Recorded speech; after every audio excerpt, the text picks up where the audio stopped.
So this week we've been on a journey of self-discovery, and we found out that we're both liars and self-obsessed, narcissistic arseholes. I always had an inkling that was the way I was, to be honest. I know that Ben is a little bit more of an expert on this topic than I am, the personality. I mean, I guess he's come to terms with the monster that he is inside a long time ago. But me, I have actively abstained from the thought of delving into the depths of whatever the hell my moral compass is. Delving. That's another one. We need to add that to the swear jar list. Delving. Delving. Keep saying delving. Yeah, there's a lot to delve into. There is a lot to delve into. So let's delve into this. We rename it to Doe Delve. Delve, dip, dive, and probe. Delve, dip, dive, and insane. All right, so we're going to start this episode with a morality test. Because I think that will be a good place for everyone to jump in and go, who are these guys and who are we? Because the fun thing about morality tests is you can all play along. So I'll read out the morality test. It's just a short little paragraph. And then if you guys want to jump down into the comments section and write down your response to it, and we'll tell you our response afterwards as well. And then we'll kind of discuss a bit about it as well. So I'm going to read a short extract. Essentially, it's a morality test made up by a psychologist from somewhere in Sydney or something. She's a marriage expert. So it's kind of more based around sort of your kind of view of honesty, morals, and like relationships than it is like a straight up morality test. But it's quite a fun one. And it's useful as well because it's not really long and because it's just one answer and it's just basically you ordering things. So maybe I gave too much explanation there. Essentially, you imagine the four main characters of Robin Hood. So you've got Robin Hood, the Sheriff of Nottingham, Little John, and Maid Marian.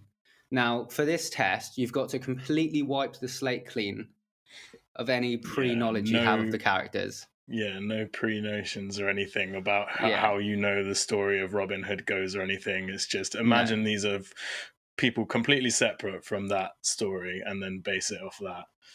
Okay, so let's read the extract and then we'll go through what you've got to do in the comments. So, the Sheriff of Nottingham captured Little John and Robin Hood and imprisoned them in his maximum security dungeon.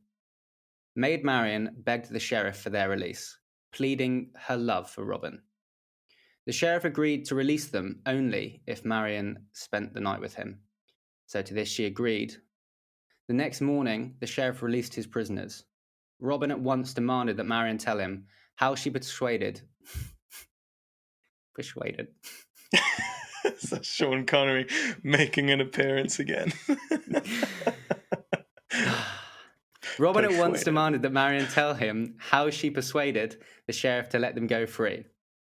Marian confessed the truth and was bewildered when Robin abused her, called her a slut, and said he never wanted to see her again.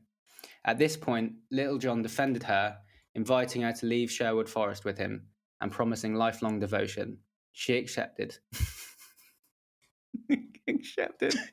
Fuck me, we're going to have to start again here, mate.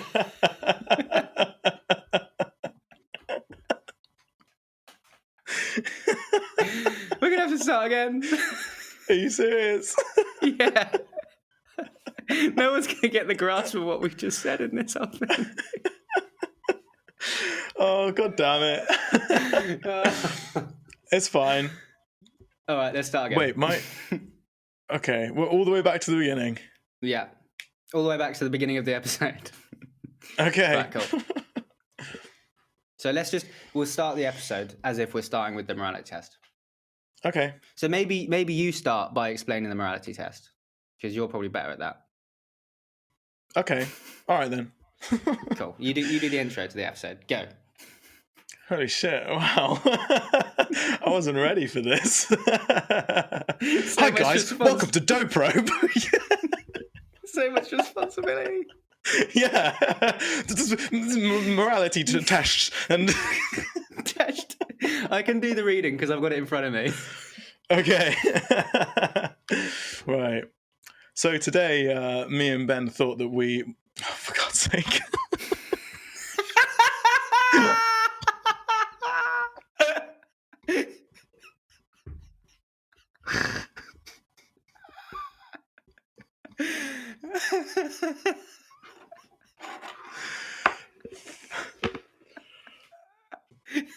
Nailed it.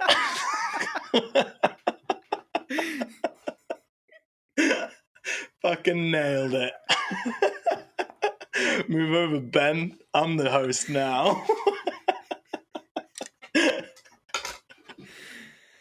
Good shit.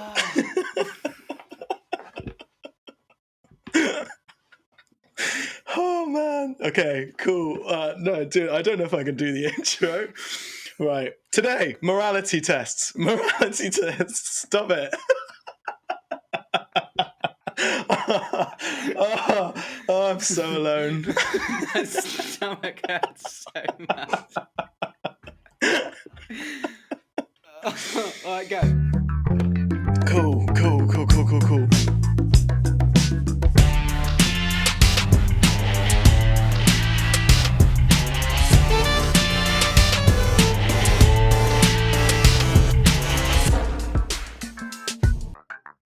So, following on from last episode where we talked about Taoism, we naturally led on to morality. So, Ben and I thought that we would go into some of the ins and outs of personality tests, morality, things like that. And we thought we'd start the episode with a quick test which everyone can do.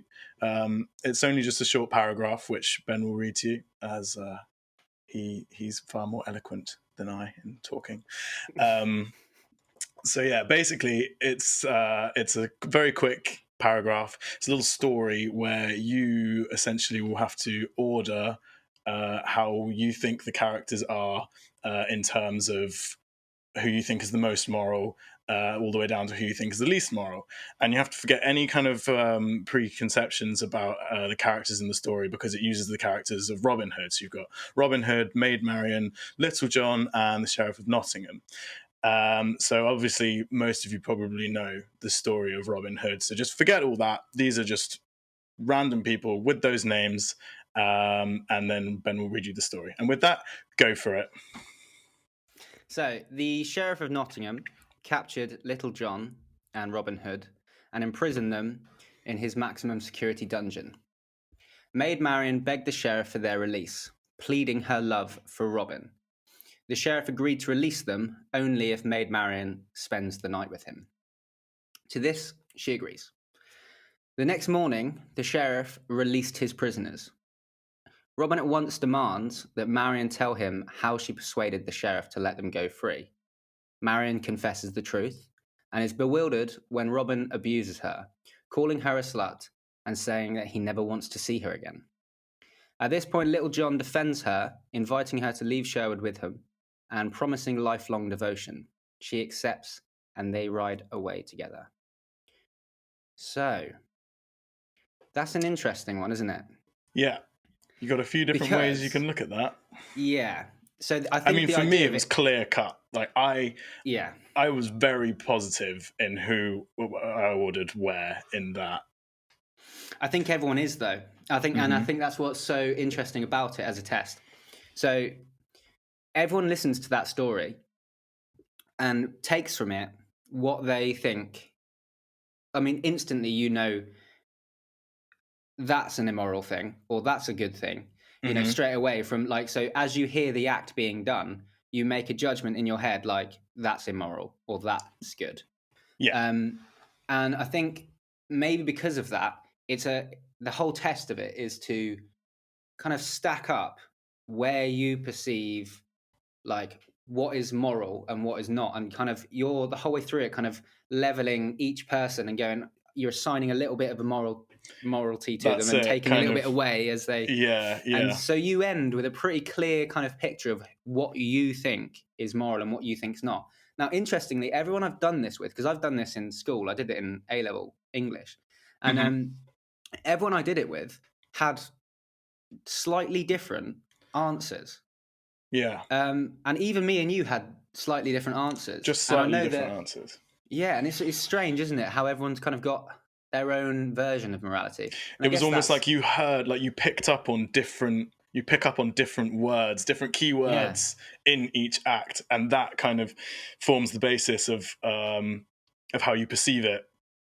Yeah. So like I for example perceive something in that as being really bad. When if you just kind of think of the wording in a slightly different way, it's not so bad. That's the kind of interesting thing about it, really. See, we've done this, me and Bob, and we want you actually to leave your comments in the, if you're watching on YouTube anyway, leave your comments in the YouTube video, and we will send you the answer. So it was done by a psychologist, like a marriage expert, and so we will leave you the response that she gives to you picking the certain thing. So say you picked, for example, Maid Marian, then Little John, then Robin Hood, then the sheriff. You just put LJ, MM, RH, S. And then I'll give you the response to that person, like that way it's done. So what we'll do is we'll read out your results, Bob.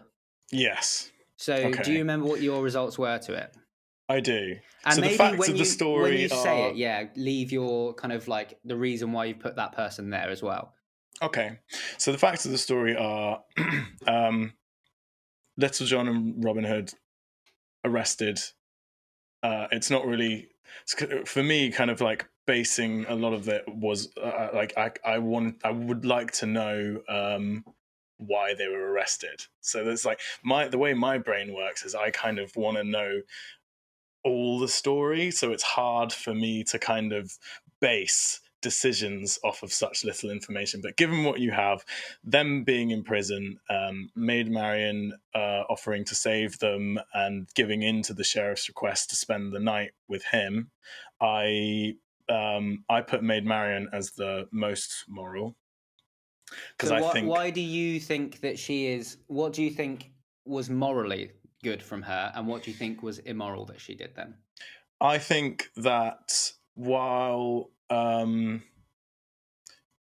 don't know, while it's kind of, it's kind of questionable of your integrity to maybe offer yourself to somebody like that, I don't see it that way, because I see it as she is, she's kind of dedicating herself to achieve like her goals, which are perceived as like the greater good, by sacrificing her own will.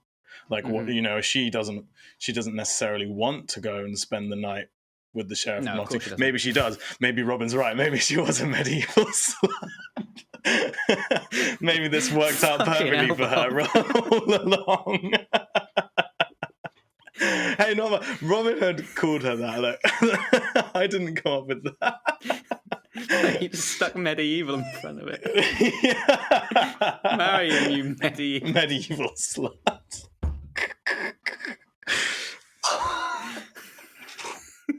God damn. But yeah, maybe that all worked out perfectly for her. She got everything she wanted to. No. Maid Marian to me is the most moral. Like she sacrificed herself and to save others. And to me, that is the most honorable thing to do out of all of it. Then you've got Little John, and I'm not really sure about the kind of moral positioning of him, because although he kind of comes in and is like, chivalrous and offers to, devote his life to her and everything, and that's nice in itself, it kind of is, it's a little bit like just jumping in there at the end and running off with Maid Marian, and like, I don't know. So he's a second in my list, and then it's a toss-up. Like, I think what Robin Hood did is bad, flipping out on Maid Marian when she did that to save him and Little John, she's already probably feeling pretty torn up inside about having to do that, and then to be abused and called a medieval slut by Robin Hood is probably just the cherry on top of that cake. So that's pretty shit. So I rank him very low. But the thing is it's unforgivable, I think, to abuse one's own power to manipulate someone like that, like Maid Marian, like the Sheriff of Nottingham did. That's just messed up. So that is a clear loser for me. I'm very, very sure in my ranking of Marian at the top, Little John and Robin Hood. I'm not really too sure about either of them, but then definitely the Sheriff of Nottingham last, and you can't convince me otherwise. Okay, so let's put out the answer that the woman would give you for your answers. So you put Marian, Little John, Robin, the Sheriff. Yeah? Yes. So the answer for you is, we would expect you to be happy, well-balanced person who likes people and is liked by others. I think that's fair to say. You question whether many conventional views on morality are valid under all circumstances. And it says, men, do we detect a sense of chivalry and idealism under that sophistication? Very nice. So I won. Now we'll get basically. We'll get into the morality of the test itself in a moment, because I think that's an interesting point in itself.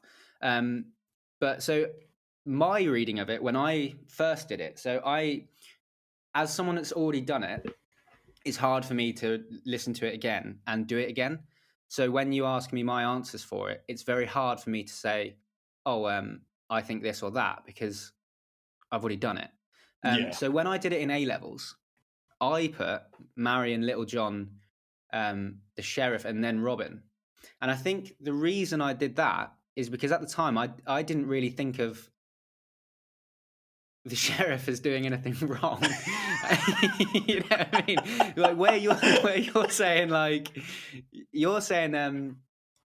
so I viewed it differently, and that's the point of this thing. Is obviously is showing how you view things differently to other people. So I put, Maid Marian's just like, she's done nothing wrong. She's like, she's the hero in this. She's the clear hero. I wanted to save my partner, and this is how I've done that. Yeah, and like I've sacrificed in order to fulfill something larger than myself. Great. Then I've obviously put Little John and just said, well, he's done nothing wrong either. Like Little John, in my eyes at the time, I was like, well, he's done nothing wrong. But he's then come in and said, look, this person's upset. I'll console her and say, look, let's just go off and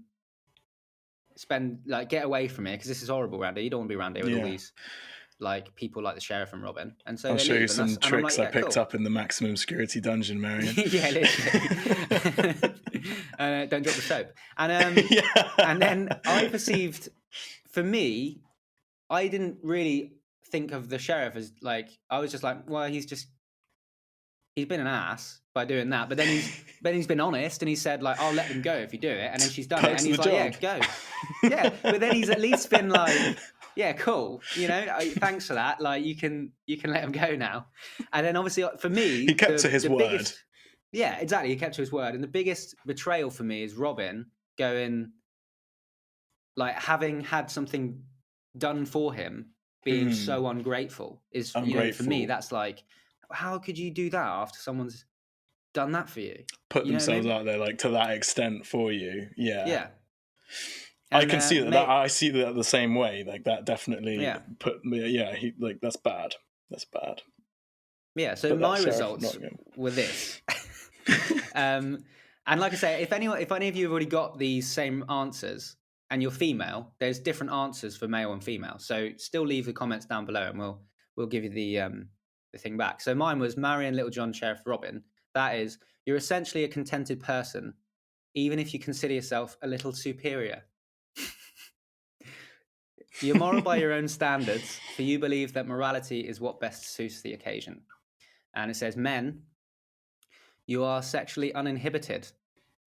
I'll just let that linger for a moment. More romantic than you may appear, and more dependent on the approval of others than you care to admit. So there you go. So I think that's relatively accurate as well. And I think people that know me would be like, yeah, that's fair. Yeah, that's bad. Yeah. But yeah, literally.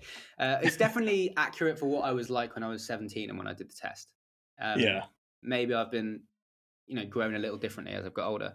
The interesting thing for me, though, about this test is it's not shy about being calling you out. Really brutal and blunt about your opinions on things. So you would think that morality is something that is not so like linear, where you can go, that's bad and that's good. Like it should be like based on perspective sort of thing, and it's kind of like, all right, maybe the way you view that is not quite the way you should. Maybe there are things that you should maybe like learn about to better kind of formulate your opinion on these things, but at the same time, this is your opinion on something, and it's maybe not something that you should get literally slated for, which if any of you put the Sheriff of Nottingham first, you will be. So I'm going to read out the answer for if you put the exact opposite of Bob. So for me, knowing Bob, like I say, I did mine when I was 17. I was maybe a little bit like, oh yeah, like don't worry about that, that's all good. You know what I mean? I didn't speak like that at 17.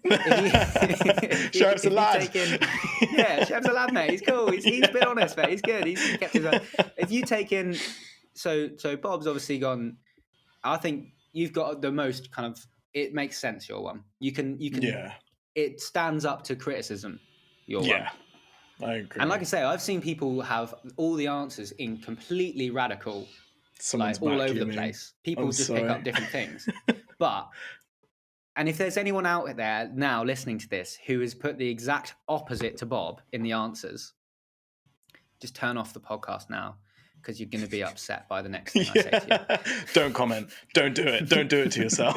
So if you put the Sheriff, then Robin, then Little John, then Marion, this is what the test says about you. So let's find it. So it was the Sheriff, then Robin. I'm not going to be able to find it now, am I? It was the Sheriff last, wasn't it? Someone just started vacuuming, and it's really loud. Oh, don't worry about that. It's going to be picked up for sure. I can't hear it. Okay, cool. So, Sheriff, then Robin, then Little John, then Marion. The answer it gives you is this. Although you make a brave show of being self-sufficient, beneath this, you are unhappy and rather mixed up. Men, you don't understand women. You're probably afraid of them. You do not know what love is. And you're more likely to boast about your conquests in a bar than prove them in the bedroom. Now, that's not constructive at all, is it? No, it's not. That's not giving you anything. It's basically just saying, give up. Just give up. You failed. You're a shit human being. Go die. Some of them are really bad. Some of them are really bad. Some of them are like, women, you blame men for the much unhappiness you have in your life. Jesus. Oh, God. Some of them are so bad, man. But if you did the opposite, no, we won't. We'll leave your answers in the comments. Yeah, we're not giving you any more. And we'll give That's you the only tip you're getting. Yeah. Just don't put in first. I mean, obviously, there's a broad spectrum of what you could have put, because there's so many different variations. And so a lot of them, like 90% of them, are relatively constructive. There's just a couple that are really brutal. That kind of speaks to the kind of preconceived moral notions of the author of that. Like you said, it was a marriage counselor or something in Australia. Yeah, so obviously it's to do with the relationships, isn't it? Mm-hmm. Yeah, clearly. Yeah. Yeah. But yeah, it's a funny one. I mean, obviously, I think you've also seen the show on, I think it's on Netflix, The Good Life. Is it on Netflix? Yeah, The Good Life. Yeah, so, is it The Good? I always call it The Good Place. I don't know. It's The Good Place. It's a good place, isn't it? Yeah, it's a good place. Yeah, it's a good place. Yeah, I always get confused. I always call it whatever it's not. So the fact that you just got it wrong means that I did. I was thinking of a Kanye West album. So in that there's a show on Netflix called The Good Place, not The Good Life, and that's actually like really worth popular. A watch for morality, I think. Because there's a character in there who is like an ethics he's an ethics professor. Is he a professor? I know he was writing a thesis on it. Yeah. And he obviously plays the role of a professor, but I think he might have been a student. Right. No, he is a professor. He is a professor. We're not going to of give course any he is. spoilers for that show because it's amazing when you get It to is the end good. of. Yeah, it's great. Yeah, it's funny, but and it kind of deals with some really interesting topics anyway. So definitely. Definitely. I think maybe we'll do a spoiler episode for that at some point years down the line when we run out of topics, because that's quite a funny show anyway. There's something on there that they discuss on The Good Place, and it always pops up in morality things, and that's the trolley problem, which is the train with the track splitting, and there's one person here. So if you do nothing, you're going to kill. No, sorry, there's like a group of the people track, there. and there's a group of 5 people which the trolley is going to run into, and then you're standing by a lever, and if you pull the lever, the train will change tracks where there is one person sitting on the tracks. So it's whether you sit there idly and let nature take its course, as the Taoists probably would, which will then kill 5 people, or you take destiny into your own hands, you pull the lever and guarantee the death of one person, which you could arguably say you were responsible for killing. You were the cause of that, yeah. Yeah. But you could also say that you were the cause of the 5 by doing not doing anything. By non-action. And there's different like variations of that as well. So obviously it's weighing up how you perceive like what your kind of moral compass is depending on certain groups of people. So as that number gets lower and lower, so as it gets from 5 to 2 and then it's still 1, are you still going to pull the lever? Or if the one person is a baby in a pram, are you still going to pull the lever? And it's a group of like workmen. If it's 5 men and 1 woman, and it's like it depends. Like they change the problem to see what your kind of your attitude towards. If you can if it's just random strangers, that's one thing. But if when if it's the your circumstances grandma, are changed, if it's one person but it's your grandma, or it's 5 random strangers. Of course, you're not going to pull the lever. But so it's a really interesting one, isn't it? That one, because it brings into the kind of discussion about. I mean, we're going back to all sorts of topics here, but it goes back to AI as well, because it's what do you tell the car to do? Yeah. What do you tell the car to do? I think a self-driving car, because logically, if you were valuing human life, logically, more human life is going to win over one human life. And I think a computer looking at it. If the human life is the person in the car, so say the car needs to swerve and crash or kill 5 people, the person in the car is definitely going to die if you swerve. Do you say, well, I've bought this car, I want it to kill the... It depends on what kind of economy you bought that car, what kind of political structure you bought that car in. It's a funny one as well, because apparently if you go to different places in the world, they act differently. So like Italians are far more likely to pull the lever. Okay. Because they like to act. They like to be the one making the decision. At least if they've pulled the lever, they've gone, I've acted. And apparently German people are less likely to pull the lever. They're less likely to want to. Well, these are quite like broad generalizations, but these are. And the difference is like by probably like 1%. Yeah, I mean, it's like if you did it on a graph of the kind of whatever you'd call the graph that has like. Ben's going to put another graph up on YouTube. No.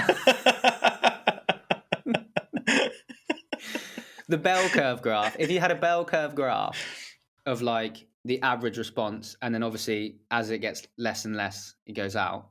If you moved that up and down, it would be moved by like a small point for each country. I don't think it's like average. I mean, what would you do? What would I do? Yeah, I'd go and climb onto those tracks myself. Existence is pain. So compassionate. I wouldn't. I don't know what I'd do. I mean, the No, thing is, honestly, obviously, you can say what you would do, but if I saw Vsauce did one before where they set up the actual experiment oh and put really? people in the situation. Yeah, That's crazy. I've not seen with the like every train. Vsauce ever, and I Yeah. haven't seen that. Yeah, not with the actual train. They did it in like a roundabout way where it was like, you need to press this button if this happens. And then it was like, you could see, like they made it so you could see the differences. And then if they, they were seeing if you press the button. And it's a tough one What because when happened? you, obviously you can perceive, I can't remember, you can perceive whether you would or not press the button. And you'd say, from a clear, unstressed situation, you'd say, "Oh, I'd definitely pull the lever and save one That's person." the thing. Yeah, me too. But then when you're actually there, it's like a completely different. The that one adrenaline's person up. looks at you and makes eye contact. Like, are you going to kill me? I mean, what are you doing? It's the sheriff The of other one as Nottingham. well is if it's one person that can see you but can't move, and then a group of people that have no idea. So then it's like, so it's bringing in the kind of, they can see they're going to die. Are you going to still pull the lever, knowing they can see what you're doing because you're being watched at that point? Yeah, by the person you're sacrificing. it's like we that don't have much to study, say isn't on it? this. Where it's like if you the electric shock. You know what? I'm going to embarrass myself because it's a really famous one. It's up there with Zimbardo's prison experiment. I cannot remember what it's called. Where you can't see the person on the other side of the wall, but you are administering different levels of an electric shock to them. As far as you're concerned, you're not actually, but yeah, as far as you're concerned, you're shocking this person all the way up to lethal levels, and you are told that this is a lethal electric shock that you're administering to this person, and people will still do it under the right circumstances. I'm really sorry, I genuinely cannot remember what that one was called. The right circumstances are this. The whole idea behind that test is you go in and you are called by your name. You're saying, right, you're going to be the person that presses the button that administers an electric shock. Okay. And they're like, okay, cool. And then they say, we're monitoring the regulation of cortisol levels, so the stress hormone, in the recipient in the other side of it.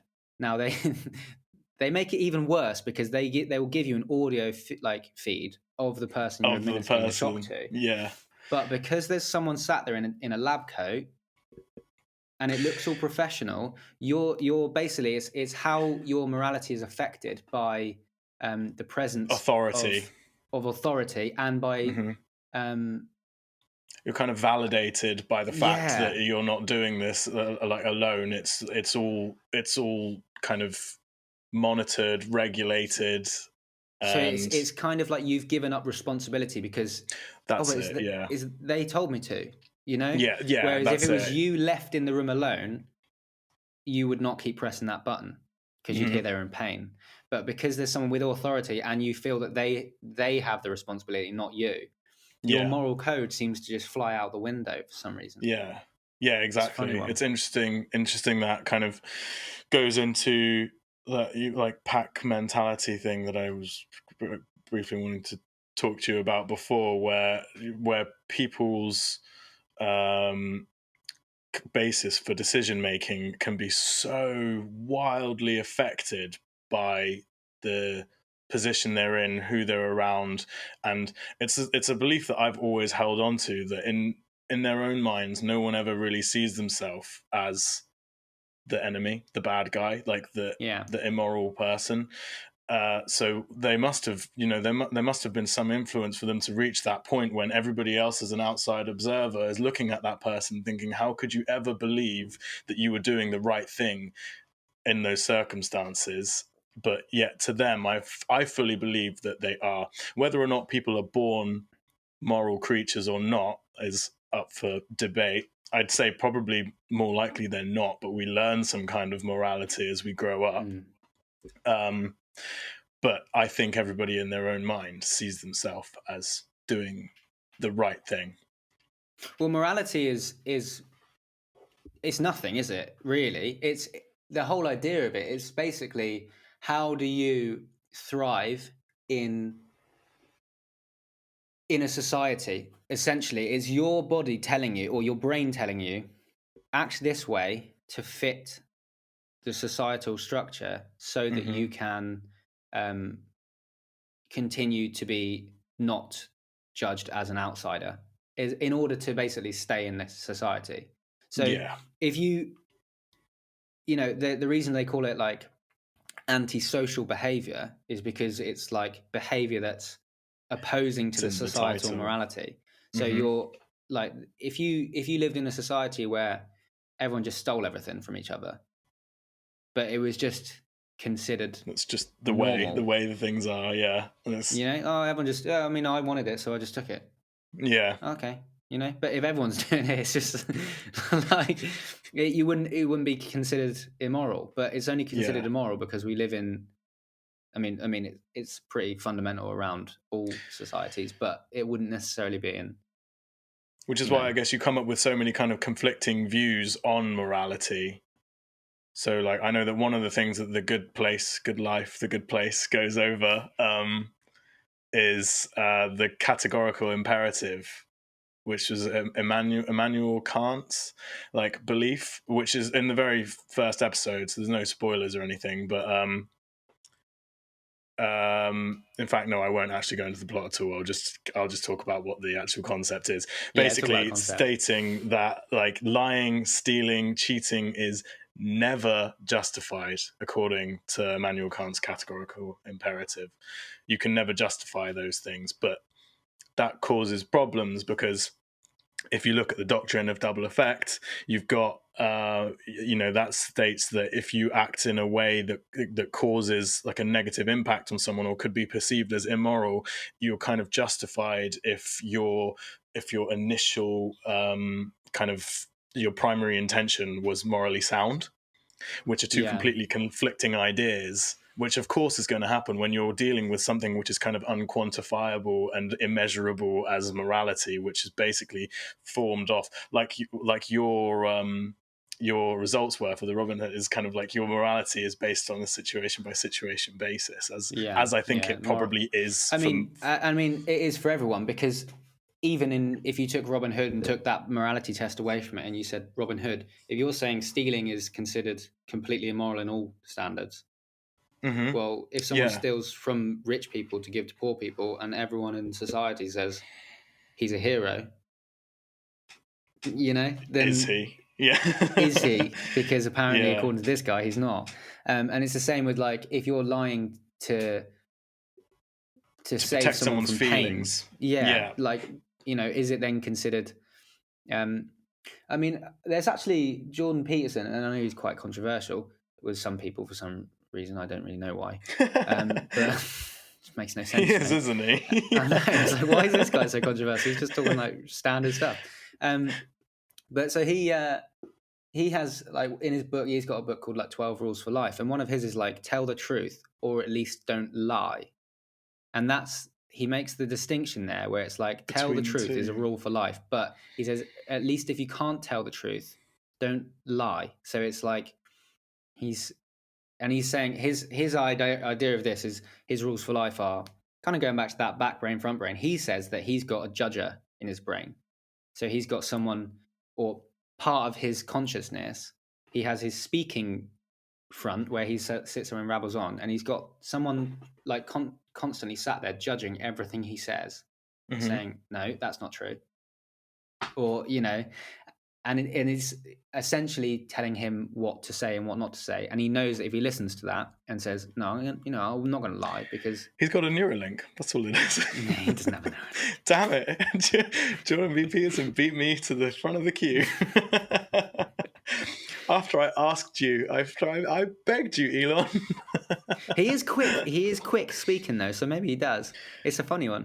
He is quick. I think it's odd. I see people that are like insanely articulate, like him and like Russell Brand and people like that, and I just go, how are you formulating such complex ideas and like then that, putting them into words at such a pace? And I think it's just an IQ thing, isn't it? Where he's just got, it definitely is. If you watch any of Jordan Peterson's like his live talks and things where he deals with questions from the audience. Like he can be posed with really difficult questions sometimes, and he very quickly comes up with a really comprehensive answer for these things. And like super comprehensive. Exactly. Like he's like, actually, oh yeah, no, I'll just refer to this thesis that I just wrote 10 minutes ago on the exact point that you just asked. Yeah, it's weird, isn't it? Yeah. And actually, to be fair, like I did last time and the time before, I'm going to leave some links to certain things in this one. So one of them is actually going to be a Jordan Peterson video on the Big Five model, which is like a really, like we're saying about how comprehensive he is a very comprehensive introduction to understanding trait psychology and personality traits, which is something we also wanted to get on today, because it's obviously the whole point of this video is to get to know us a bit and like, okay, what's their kind of moral understanding of things and who are they as people? What's their personality types? And so I think what was, because we've done personality tests and the results were... They were good. They were really good. They were all right, apart from when it comes down to one of the key parts of morality, which is honesty. And it turns out we're fucking liars. Both liars. But we'll get into that. So we'll start off with God, that makes me so uncomfortable. We'll start off with I can feel the judging eyes already. I know that there's a few people out there already who are probably looking at this right now going, God damn it, he just admitted it. Yeah. So we'll start off, I think, with the introduction to the Big Five, which is probably the best way to make it simple, because you can... all right, cool. Best way to do this. Okay, so if you imagine traits, so what is a personality trait? So the idea of this, and whenever you do a personality test, it gives you a load of random generated questions that are like, you'd think these all seem really similar, but the idea of it is the more questions you ask, so are you generally a contented person? Do you consider yourself happy? When you wake up, do you want to jump out of bed and are you like ready to start the day? They all seem like the same question, but they're asked in a slightly different way, which can affect your answer. So the reason that these the good personality tests at least are so long is so that it can get, because you might say something in one answer that would be like, well, no, I don't really jump out of bed happy in the morning, but actually then you kind of contradict yourself kind of later on. Yeah, so it has to form the best idea it can. It gives you, so it's got like 10 questions on this specific trait, and then if you've answered 7 of them like highly, it can get a pretty good idea, of where you were maybe not quite answering true to yourself. Yeah, or even if that question was not very accurate for that side of it, Yeah, so like, because that's what I always find with these kind of things. It's like I'm so in the middle with a lot of them. It's kind of like, well, looking at the broad aspects of it, I consider myself very extroverted and very introverted at the same time, and so questions that are kind of geared more towards the other. Yeah, because a lot of people say they're extroverted introverts, but we'll get into that. So the idea of a trait essentially is, if you had a 5-dimensional graph, and I know I'll make it as simple as possible. I know I did. Oh yeah, just one of those 5-dimensional graphs. Don't worry, guys. Ben's going to put it on the YouTube video again. So okay, if you had a grid, okay, well, let's do it flat. Let's do it 2D. Say it's flat. It's a pentagon. So you've got like point. You've got 5 points, and it's going to say basically how, like, say this first one here is a trait. How much of that trait do you fill up? Are you super that trait, or are you just a little bit that trait? And then you can do the same with the other point, and then you'll end up with a shape, and that shape will tell you what your personality is. Now, it's better to do it in a 5-dimensional graph, because you can actually pinpoint, okay, it's this much. Like on a graph, you got, like we did last time with the graph, you got this much this and this much this, and it gives you a point here, and that point is your answer. On a 5-dimensional graph, you'd have that point, this point, the other point, and then you'd have the time point. 5D location of that is your personality. And obviously we're saying 5 points because of the ocean model. I've probably made that so complicated, haven't I? Anyone that's listening on a podcast is going, hold on a minute. So let's just get into it, because I don't want to try and complicate this. Essentially, it's boiling down, saying your personality is made up of 5 key elements that, when you balance them out, will tell you who you are. Now, you can then go further into those elements and look at a more detailed version of it, which we'll do later as well. But the 5 basics will give you a good understanding of who you are, and you can cut them down into 30 more, and then 30 more, and then you get a really clear picture. And then you can just draw your own 5-dimensional graph on it at home. I mean, it's physically impossible to draw a 5-dimensional graph. Exactly. So if we start with, so it's called the OCEAN model because it's an acronym. So OCEAN is O for openness to experience, C for conscientiousness, E for extroversion, A for agreeableness, and N for neuroticism.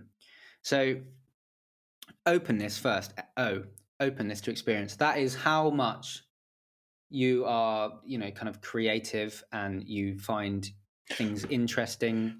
Willing to expose yourself to things that are new. And how much do you appreciate art?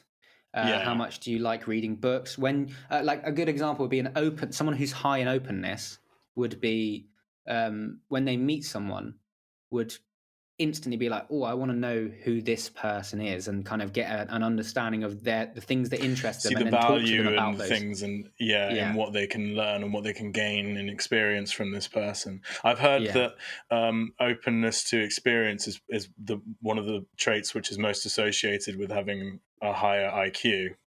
Yeah. We're both very high in openness, me and you, hence this podcast. Stupidly high IQ. Like, obviously, I'm sure you've all gathered we are incredibly intelligent people.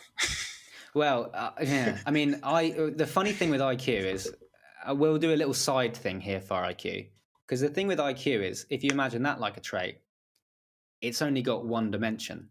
You are like, if you take 1 million questions from an IQ test and randomly sample them and chuck 1,000 at someone, if they do well on that set, they'll do well on another set. If they do bad on that set, they'll do bad on another set. So it's like IQ is one dimensional. You either have an IQ or you don't. Yeah, exactly. No, it's not necessary. And I was being sarcastic, by the way. I probably do not have a very high IQ at all. I can give you a guess if you'd like. You won't appreciate it. The funny thing with IQ is that is a very good predictor of long-term success. But it's not the only predictor, and it also, if you have a high IQ, doesn't mean you will be successful. So a good example would be like the 11 plus that we used to do in school, or SATs. They're essentially IQ tests. When you join the army, you do a cognitive ability test. That's an IQ test. They're essentially testing how fast your brain is. Your mental aptitude. Yeah, that's all IQ is. It's just how fast you can, and speed is huge, because if you're faster, you get to things first. So people, like, if you're a lawyer, you need to be able to read a ton of information, make abstractions on those thoughts, put them into prose for law, and then regurgitate them in a judgment. So It's like thank you. See, as you can see, whatever my IQ is, it's not very good with speaking. It was doing great. Yeah, I'm very good at abstracting thought, but I am really bad at actually like turning that into words. I have a very visual kind of imagination, so I can visualize things and I can like conceptualize things, but then when you actually ask me to explain it, I'm like, to try and I fall apart. Especially, so this whole podcast is shite. But it's all my fault. But yeah, so that's openness. Coming back to that, so people that are high in openness tend to have quite high IQs, but they don't necessarily. You can be open and be dumb, but it just means you're interested in other things. Well, no, you do have quite a high IQ, Bob, but if you were like open and not necessarily like super intelligent, you could still be like very interested in like fantasy and things like that. You'd probably be like a good gamer, or someone that's really into like Star Trek and stuff like that. They're usually very high in openness. So the next one would be conscientiousness. That's C. So O-C, conscientiousness is like, how efficient are you at being orderly, at being like industrious, how proactive you are in terms of like chasing your goals and things like that. Yeah. Cleanliness falls into that one too. Yeah. And then we'll go into deep dives on these later. The next one's obviously extroversion. How loud are you? How much do you like socializing? If someone asked you are you an extroverted person, you know what that means. Essentially, like, do you like being around people in social situations, or are you the opposite, an introvert? And that would fall on the extroversion scale, which would be, I prefer to be alone. I get stressed out when I'm around people. And then obviously you go on to agreeableness, which is essentially, are you cooperative or competitive? So agreeable people are like more likely to want to find like a middle ground in arguments. They're more likely to cooperate in a group. They're more likely to get on with people and be honest, and have sympathy and empathy for people. And then obviously the opposite of that would be the case for someone without agreeableness. And then you get onto neuroticism, which is essentially, how anxious are you? How much do you perceive threaten the world? And people that are low in neuroticism would be considered like pretty, well-rounded, like stable people, I guess. So we did this personality test to find out what we were. So we got into a little bit when we said what we were in terms of the openness stuff. So let's run down it. So we're both. Have you got your results there, Bob? I do. I was just loading them up now. They're quite long. So it's like a lot of questions they give you. It is a hell of a lot. It's a 300 question questionnaire. Yeah. I'm going to leave a link in the description for people if you guys want to go and do the same test, because it gives you the 5. So it tells you what you are in the big 5, and then it also breaks down those big 5 into 6 subcategories. Tells you if you're a liar or not. Opens a window into your soul that you didn't need or want. So the first one, obviously, so you go through, you answer all these questions, and they're very simple questions. You can do the whole test in maybe like 15 minutes. I think it took me like 5, because I'm impulsive and just like bam, bam, bam, bam, bam. And you maybe took it a little bit more like slowly and cautiously. But obviously all those things kind of factor into it. So then when you get to the end, it gives you a like really comprehensive breakdown, obviously based on your answers about yourself. So bear that in mind. It's going to tell you what you think it's going to tell you, because you've answered the questions about yourself. Yes. A good thing to do with these personality tests is to get someone else to do it about you as well, and then compare the results, because it's not just like your personality is what you think you are, but it's also what other people perceive you as. So it's always good to see kind of other people's. But I think ours are fairly accurate, to be fair. I think so too. So in openness, they've broken the category of openness down into 6 subcategories. The first one is imagination. So like, how vivid is your imagination? How well do you like perceive and conceptualize different imaginative things? And I think we both scored high in imagination, didn't we? Yeah, both got high in imagination. Cool. And I think we both scored very high. Really similar all the way through. It was just kind of like balanced in different areas. That's it. The other one, like another category in there, the second one is artistic interest. Both scored high in that. Obviously, we're both musicians, both like poetry, both like art. That's the kind of things there. The third one, is emotionality. So it's like your awareness of your own feelings. And I scored average on that. So same. Yeah. Where like we obviously are just normal. We're not like super aware of what's going on in our kind of thoughts. Not blind to it. No, not blind to it. Wish I was. Doesn't everyone? And then obviously it's adventurousness, which was high for me. I think it was high for you as well. Adventurousness I got high for that one as well, and I can't say adventurousness. There we go. No, exactly. And then intellectual interest, we both got high in, which is obviously again why we're doing this podcast, because it's we want to learn We stuff. like talking about these stuff. things anyway. Yeah. So it's kind of the thing that's what we'd be doing in our spare time anyway. But now we're just forcing it all on you people as well. And then the sixth one, is liberalism. And that's not liberalism in the political sense. It's liberalism in the sense of like your willingness to challenge convention. So if there was like, if you were conservative in this regard, if there was like, you went to work, there was a set of rules and you follow them. Or if you're liberal, you're like, well, I think we can do something a little bit different here and maybe change up and make it better. Like your openness to that is like what is going to help you challenge convention. So I scored high in that as well. Yeah, same. Yeah, so we're both very high in the openness trait, which essentially means we like talking to people, we like listening to people, we like learning, we like podcasts. We like doing podcasts. We have a like vivid imagination. It's probably why we both did music when we were younger. You know what I mean? It's like one of those things. The next bit obviously is conscientious. Now this is where it gets funny because all the stuff we're high in, we're like, oh yeah, we're intelligent, we're funny, we're interesting, and then we get to the bits where it's making us look bad, and this is what you came for. Yeah. So conscientiousness. So the first one is self-confidence or self-efficacy, whether you say that, and I scored very high in that. So obviously, I'm very self-assured, and like, I think you probably scored high in that as well, if I could guess. I got average. You got average in that.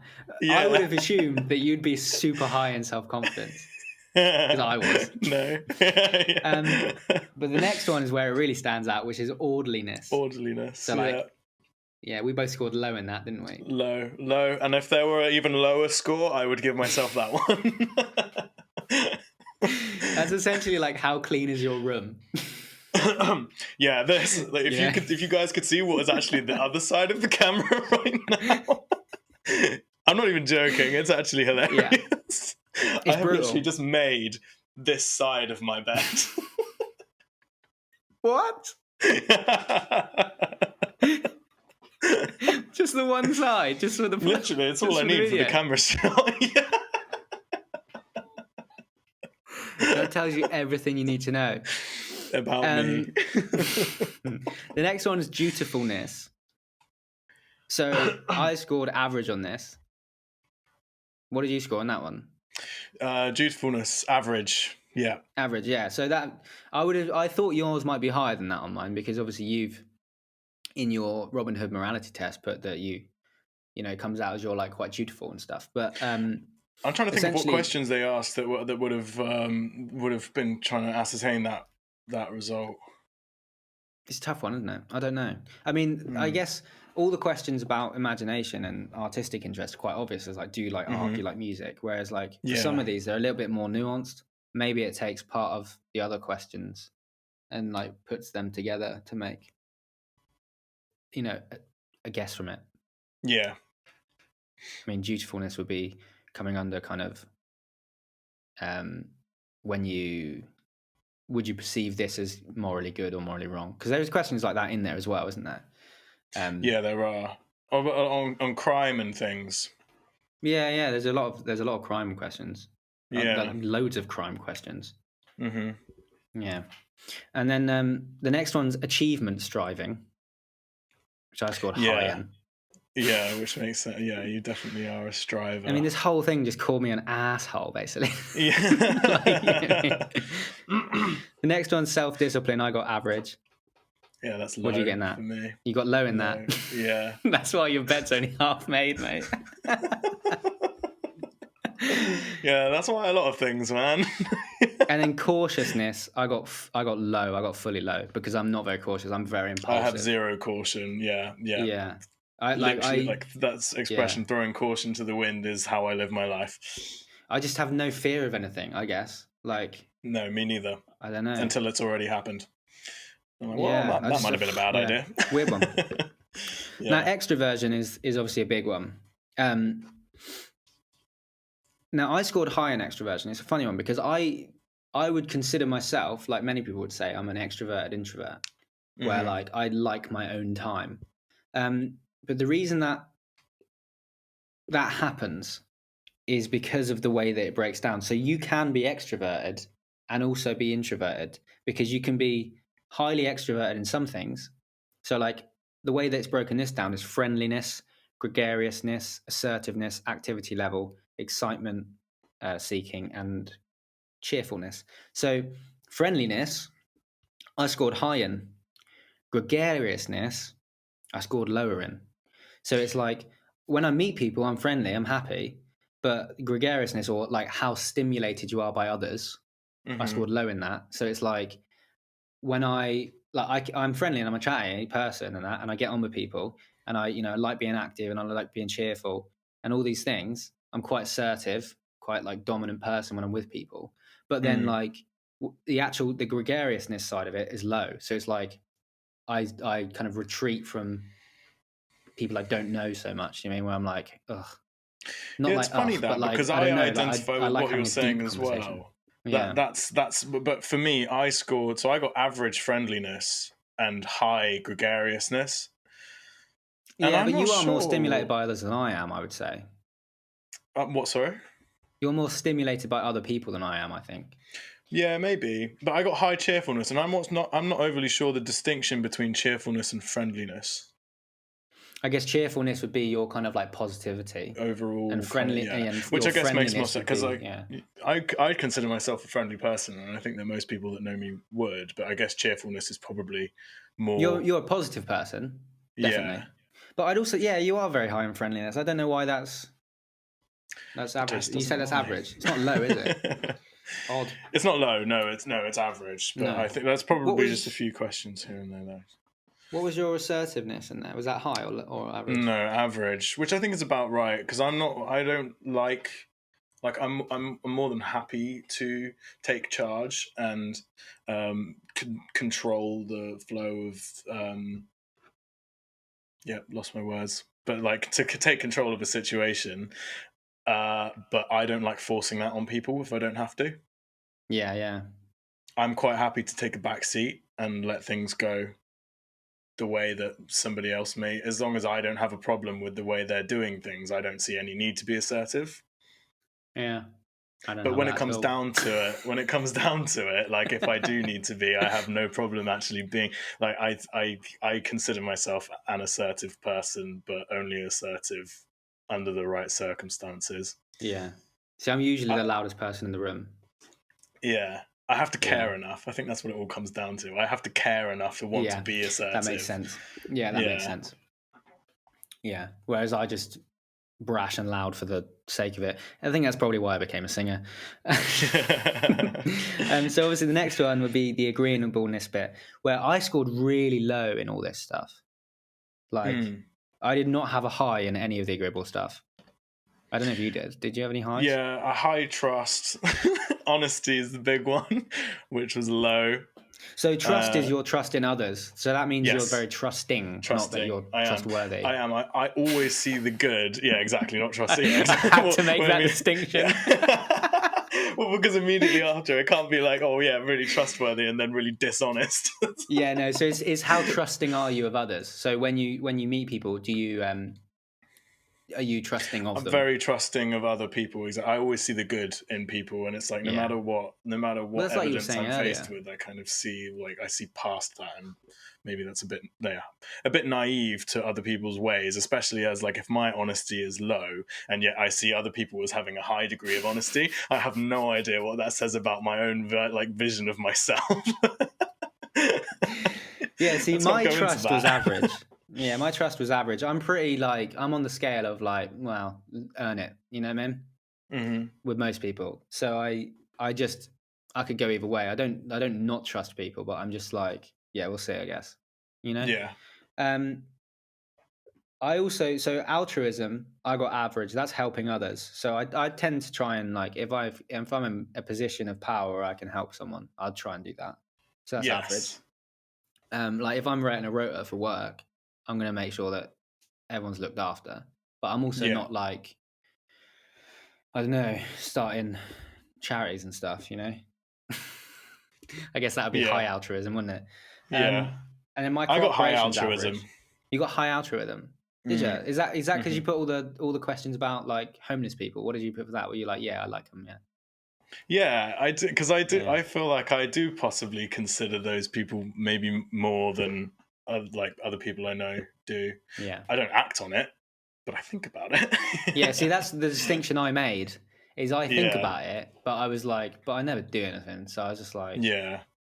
well, there's no point me saying I'm like being all nice I to always her. think that because I've always yeah I always kind of like had no problem with putting myself out to help other people.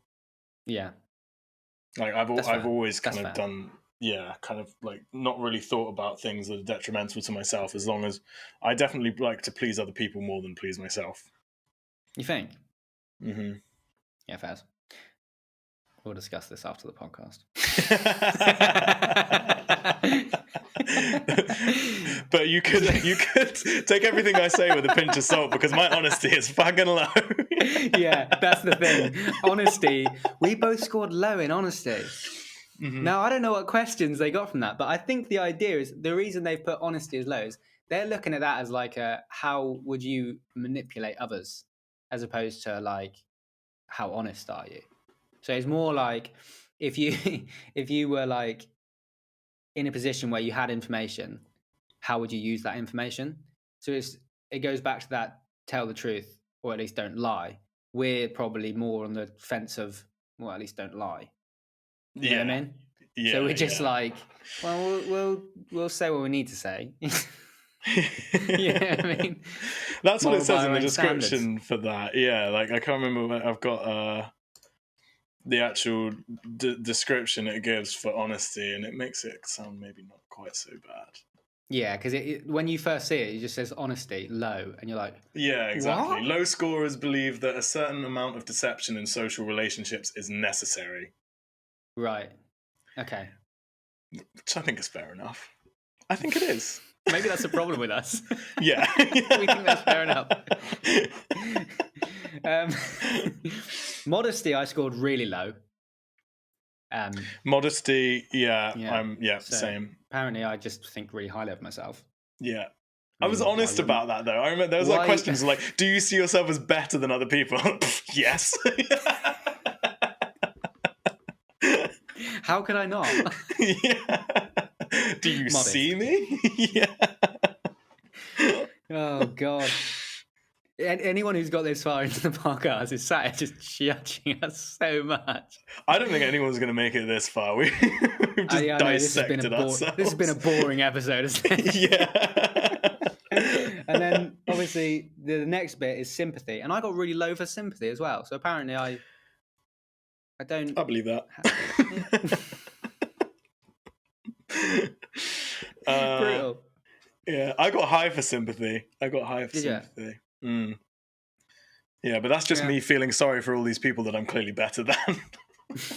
Yeah, that's probably what it is. I think with that one though, it was asking questions like, do you feel bad for people who are in a worse situation than you? And I was like, I mean, maybe it was in the mood I was in when I did the test, where I was just like, well, I'm pulling myself up by the bootstraps and like crack on with life. Do you know what I mean? But like, I don't know, maybe that's just the mood I was in. Yeah. You know That's the thing about these personality tests, is a lot of it is subject to what mood you're in at the time. 100%.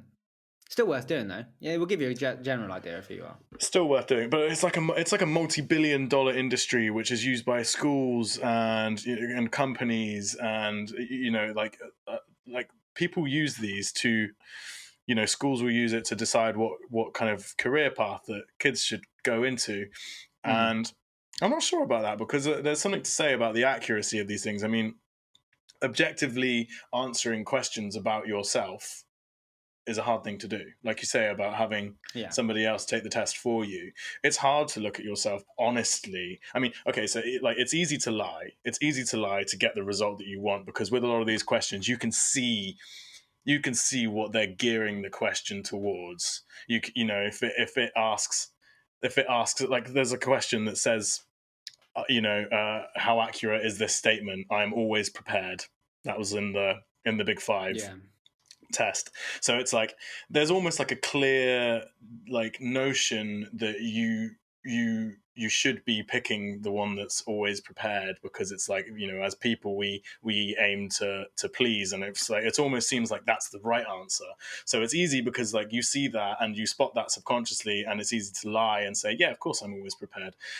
But at the same time, even if you remove that aspect of it and you do, like, you have no intention and you want to answer it as openly and as honestly as possible, it's still really hard to analyze yourself through the lens that is just the way that you see yourself, I think. Also, what are you judging it against? Because are you more prepared than other people, or are you more prepared? Like, because you don't Doesn't know say. the scale that's on. Like, you could say, "Oh, I'm never prepared," but that might be in your own kind of perception of preparedness. Like, if you're a very What does prepared preparedness person, mean to you? yeah.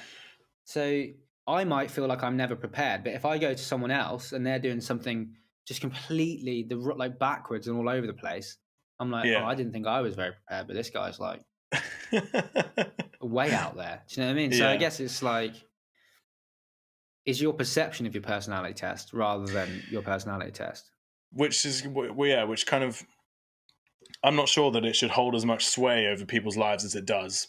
Companies deciding on whether you should get the job just based on your Myers-Briggs result on what kind of personality you are. But also, if you understand the big five, like I could put in anything, like I know how this breaks down. I know that it's asking me this question for this reason. So if I wanted to make it look like I was really honest, I can make it look like I'm really honest. And a liar is going to do that. Yeah, about lying, yeah. You know what I mean? Shit. It's like a paradox, isn't it? Where like, well, the liars aren't going to tell you they're liars. Yeah. Basically, if someone scores a low in their honesty in the big five, you can just write the entirety of the rest of the test off. Well, it's all bullshit, clearly. They don't know themselves, do they? Yeah. But I mean, like, the last one obviously is neuroticism.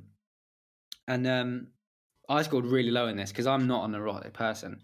But it breaks it down into anxiety, anger, depression, self-consciousness, immoderation, and vulnerability. Now, these are things that I don't particularly have any. But obviously, if you're feeling really low and depressed, you're going to score very high on that one day. And if you're feeling really good, you're going to score really low on that another day.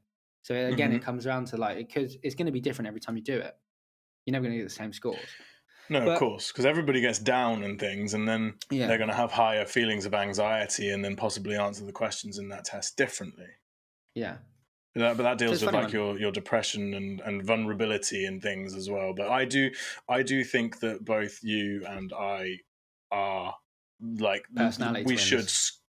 We should score lower in the neuroticism area. But I don't really consider myself that vulnerable when it comes to those kind of things. That's why we get on, I think, though, and I saw something about sort of relationships and friendships, is that you get on best with people that are very similar to you. Yeah. In sort of a basic level personality test. Because a good way to describe it for relationships is this: if you were really conscientious, really orderly. So imagine you were dating someone who was like super orderly, who just wanted to clean up all the time and like wanted to like live in a perfectly clean house.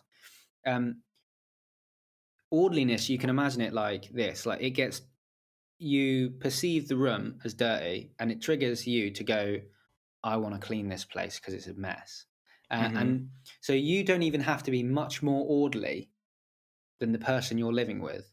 Like you could be triggered by a mess 25 seconds, 30 seconds before them, and instantly you're already the person doing all the work all the time. Yeah, because you're always just going to reach that conclusion just that little bit earlier than the other person, and suddenly you're the orderly person and then they are not, and that's going to cause friction. Yeah.